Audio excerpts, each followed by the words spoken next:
자, 그러면 이번 시간은 여러분들 자동 결산에 대해서 살펴보고 이제 실무를 마무리를 해보고자 합니다. 자, 그래서 앞에서 제가 자동 결산에 대해서 기초적인 이제 설명은 드렸고, 네, 또 말씀드리지만 사실은 이거는 우리가 이론에서 많이 풀어봤던 그런 내용들이기도 합니다. 자, 그러면 다시 한번 잘 참고하셔서 여러분들이 설명을 들어주시면 되겠습니다.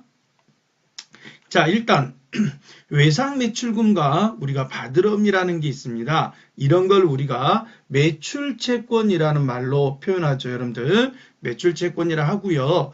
그래서 외상 매출금과 받으름은 우리가 앞으로 받아야 될 그런 채권들입니다. 그런데 그런 채권들을 만약에 여러분들이 받을 수 없는 상황이 올 수도 있다는 것을 미리 예측을 하고 예상 금액을 계산을 해보고자 하는 것이죠. 그래서 결산이면 반드시 이 대손 충당금을 설정하게 됩니다. 자, 그러면 우리가 공식이 있는데요. 공식은 앞에 지금 A라는 부분 있죠, 지금. 그래서 매출 채권은 기말 잔액의 설정률을 곱한 거. 여기가 설정률은 퍼센트인데요. 이 설정률을 곱한 A 부분이 바로 대손 추산액이 되겠습니다. 미리 추정하는 추정액이 되겠고요.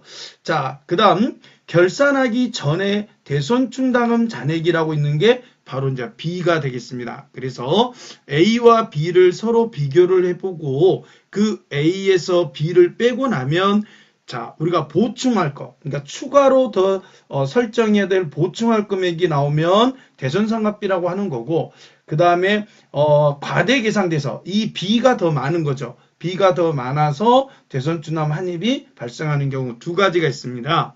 그래서 이거를 여러분들 아래에 보시면 제가 공식을 정리해 드렸는데 A가 B보다 크다. 그러면 이 설정률까지 곱한 금액이 B보다 크다면 이거는 추가로 보충을 해야 된다는 뜻입니다. 그래서 대손상각비 그리고 대변의 대손충당금이라고 여러분들이 전표를 입력하셔야 되겠고요. 만약 수동결산으로 한다면 그렇습니다. 그 다음에 A보다 B가 더 크다. 그러니까 뒤에 있는 대손주남 잔액이 있다 그러면 이거는 B를 너무 과대하게 많이 여러분들이 계산을 해 놓은 거예요. 그래서 반대로 빼주셔야 됩니다. 빼주셔야 되는데 그래서 이제 차변에 대손충당금 그리고 대변에는 대손충당 환입이다라고 우리는 설정을 하고 있습니다. 자, 그러면 이제 자동 결산이죠. 조금 전에 이제 제가 말씀드린 거는 수동 결산을 말씀을 드렸고요. 자, 이제는 자동 결산이 되겠습니다. 자, 자동 결산은 여러분들이 이제 결산 자료 입력이라는 메뉴를 가보시면요. 네, F8 대손상각이라는 여러분들이 버튼이 있어요. 이게 버튼인데요. 자, 여러분들이 F8이라는 이런 도움 창이 있습니다. 그래서 이걸 클릭하게 되면 바로 금액이 자동으로 산출되어 있습니다. 그래서 K-랩은 아주 쉽게 구할 수 있고 다만 잊지 마실 거는 전표 추가를 꼭 눌러달라는 거. 그러면 위에 이 수동 결산에서 했던 것을 자동으로 차변 대변을 만들어 주는 거죠. 자, 요게 대손주남 설정하는 것이고요. 자, 두 번째는 감가상각비라는 거 들어보셨죠? 그래서 토지나 건설 중인 자산, 부동산, 투자 부동산 이제 이런 것은 제외하고요. 건물, 기계장치, 차량운반구 이런 것들, 이런 기술적인 이제 시간적인 또는 이제 가치 이런 부분들이 하락해서 발생되는 것을 감가상각이라고 하는데요. 자, 이거는 여러분들이 또 이제 고정자산 등록이라는 거 여러분들 해보셨잖아요. 그래서 고정자산 등록에다가 작업을 해서 우리가 감가상각 잔액을 불러와서 여기 보면 자동결산은 감가상각이라는 F7이라는 버튼이 있어요. 그래서 여기에 추가 반영을 하고 여기도 마찬가지 전표 추가를 해주시면 되겠습니다. 자, 그래서 전표 추가를 하게 되는데 만약 이거를 여러분들이 나는 자동결산보다는 수동결산을 하겠다라고 한다면 차변의 감가상각비 그 다음에 대변에 감가상각 누계액이라고 여러분들이 기록해 주시면 되겠습니다. 자, 그 다음에 여러분들이 재고자산, 즉 매출원가를 계산하셔야 되는데, 자, 일단은 매출원가는 여기 나와 있는 공식을 먼저 꼭 암기되어 있어야 됩니다. 물론 여러분들이 직접 계산하지는 않지만 여러분들이 프로그램에 들어가 보면 매출원가가 바로 계산돼서 나와 있습니다. 그렇지만 여러분들이 미리 이거는 암기를 좀 하고 계시는 게 좋다. 그래서 기초상품 재고액에서 단기상품 매입액을 더하고 기말상품 재고액을 뺀 다음에 이 금액을 빼고 남는 금액을 차변에는 상품 매출원가, 대변에는 상품이라고 해서 이렇게 차대변을 처리해 주시고요.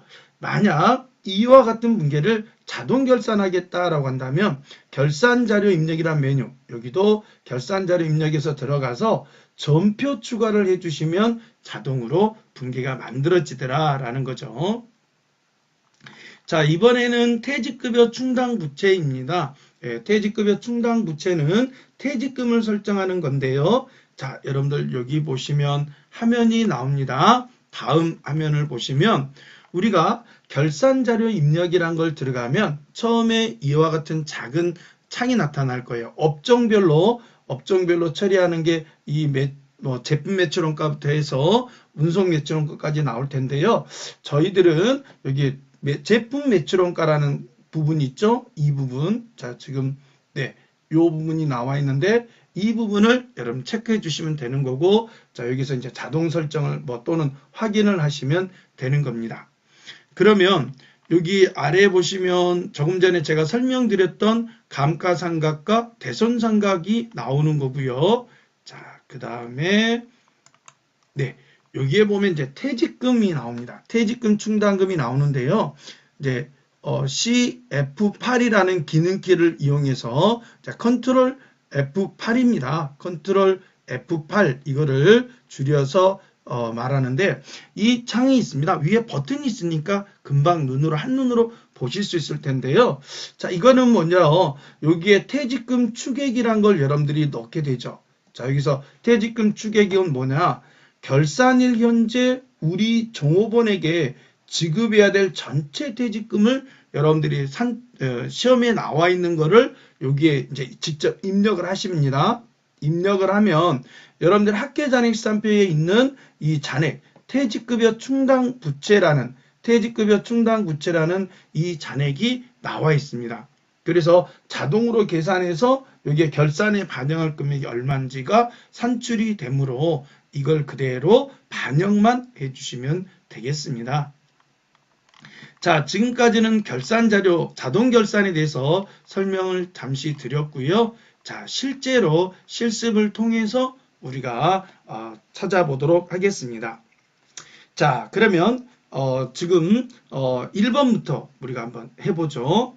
자, 1번에 보면 결산일 현재 단기매매증권의 장부가액은 200만 원이며 공정가액은 270만 원이다 라고 되어 있습니다. 자, 그러면 이거는 뭐죠? 우리가 수동결산이 되겠습니다. 이거는 무조건 수동결산이 되겠고요. 두 번째는 인출금 계정 잔액을 정리하시오 그랬습니다. 이 역시도 수동결산을 해 주셔야 됩니다. 물론 합계잔액시산표라는 걸 조회해서 여러분들이 분계를 하셔야 되겠죠. 그 다음 이제 세 번째는 결산일 현재 현금 가부적으로 처리되어 있는 금액은 원인이 밝혀지지 않았다. 이것도 합계잔액시산표를 조회하라고 그랬는데 이 역시도 수동 결산이 되겠습니다. 그 다음 결산일 현재 단기차입금에 대한 이자 경과분이 100만 원이다 라고 나와 있는데 이 역시도 수동 결산이 되겠고요.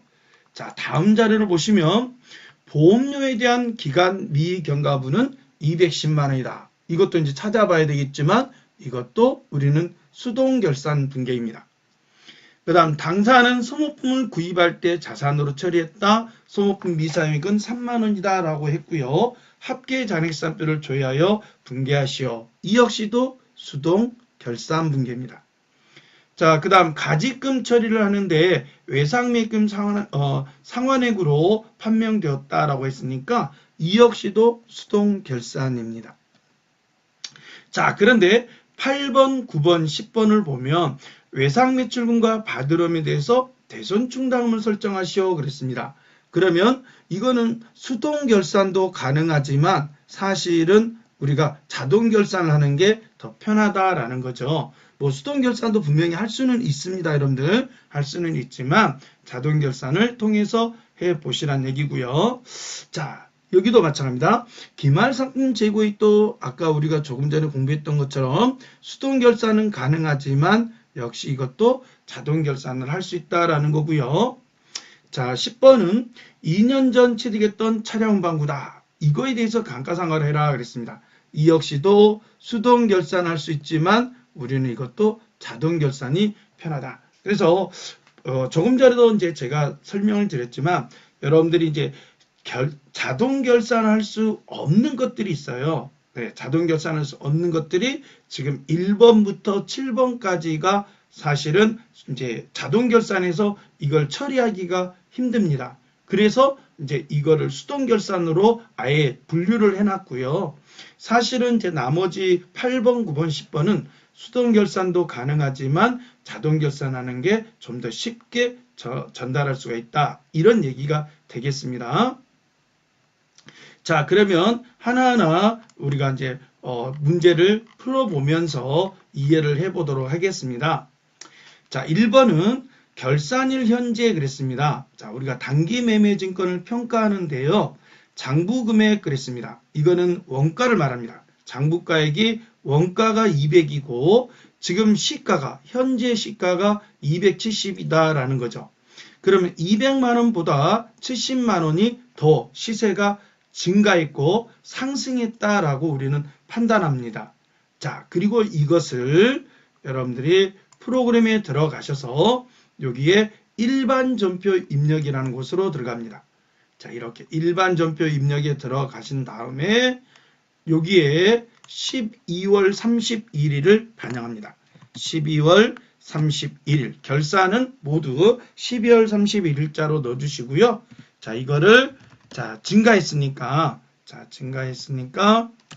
차변에 단기 매매 증권이라고 해서 자산을 증가시켜 주세요. 자, 70만 원만큼 차익을 넣는 겁니다. 자, 그리고 대변에는 단기 매매 증권 평가 이익으로 합니다. 자, 단기 매매 증권 평가 이익을 넣어주는 거죠. 자, 그러면 1번의 자료는 마무리가 된 것 같습니다.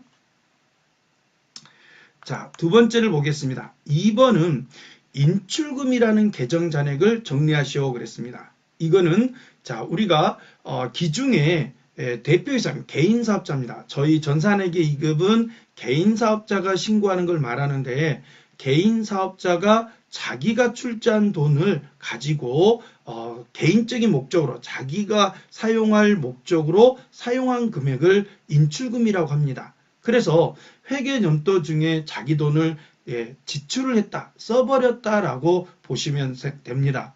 그래서 이거를 자본금에서 정리를 해 주셔야 되겠는데요. 자, 여기서는 찾는 걸 합계잔액시단표에서 조회하라고 되어 있습니다.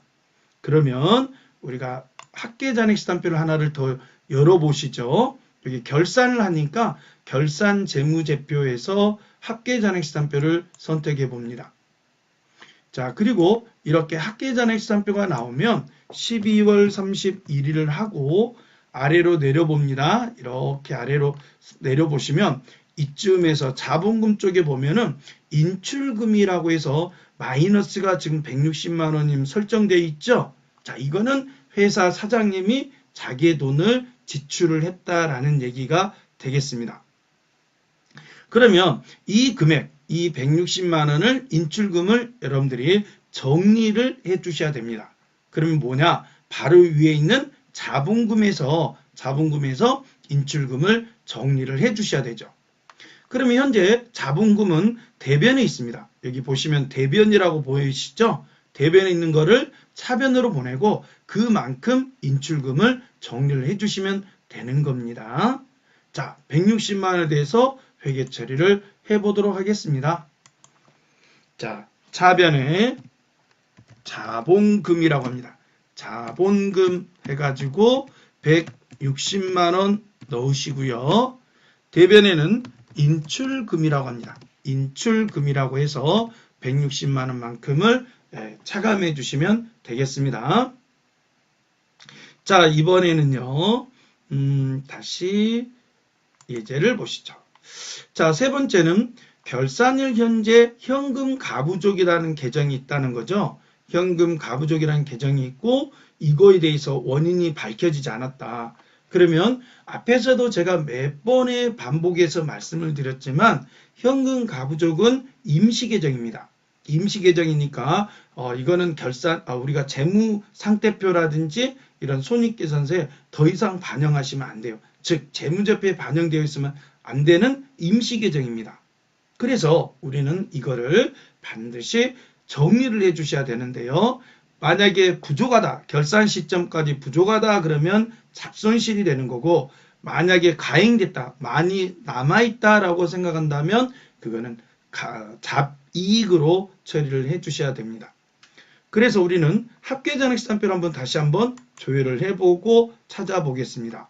위로 잠깐 올리시면 여기에 나와 있죠. 우리 당좌자산 아래 보시면 여기 현금 가부족이라고 지금 대변에 4만 원만큼 나와 있죠. 대변에 4만 원만큼 나와 있습니다.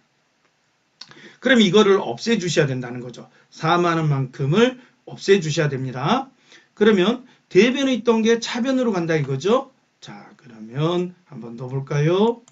자, 이거를 차변에 현금 가부족이라고 처리해 주시고 4만 원을 정리해 줍니다. 그럼 대변에는 뭘 적어야 될까요? 수익의 발생을 적어야 되죠. 우리가 차변에는 비용이 발생, 대변에는 수익의 발생. 그러니까 대변에는 잡이익이 들어가줘야 맞겠죠. 자, 이렇게 해서 4만 원도 처리를 해 주시는 겁니다. 자, 그 다음 문제로 넘어가죠. 결산을 현재 단기차입금 그럽니다. 여러분들 단기차입금이라는 게 뭐죠? 돈을 빌렸다는 겁니다. 자, 그러면 이자를 주셔야 되겠죠? 이자를 주셔야 한다. 그러면 단기차입금은 빌렸고 이자를 줘야 되니까 이자 비용이 되어야겠죠. 이자 비용이 되어야 되는데 문제는 뭐예요? 아무 말이 없잖아요. 무엇으로 지급했는지가 나와 있지가 않습니다. 무엇으로 지급한 게 나와 있지 않으니까 대변에는 이거를 미지급 비용으로 해서 넘겨주셔야 됩니다. 100만 원만큼을 양쪽으로 적어주시면 되겠죠. 자, 입력해 보도록 하겠습니다. 자, 일반전표에 가서 차변에 이자가 발생했다라고 했으니까 이자 비용을 설정해 줍니다.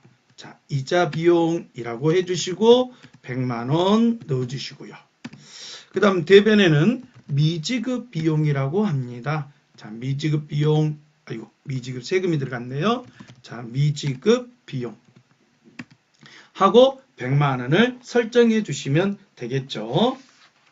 자, 이번에는 다음 자료로 보겠습니다. 자, 5번입니다.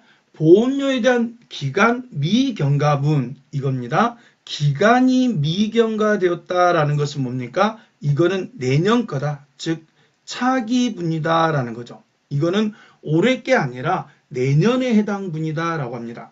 그럼 보험료는 비용인데 내년치까지 미리 지급을 했다는 말이니까 이걸 우리는 성급 비용으로 처리하는 게 맞겠죠. 자, 기간이 미경과되었다라는 것은 올해 아직 이게 올해 게 아니라 내년에 해당 분입니다 라고 표현하는 겁니다. 그래서 이때는 내년 거를 미리 줬으니까 우리 재산이잖아요. 우리가 보험료를 내잖아요. 그쵸?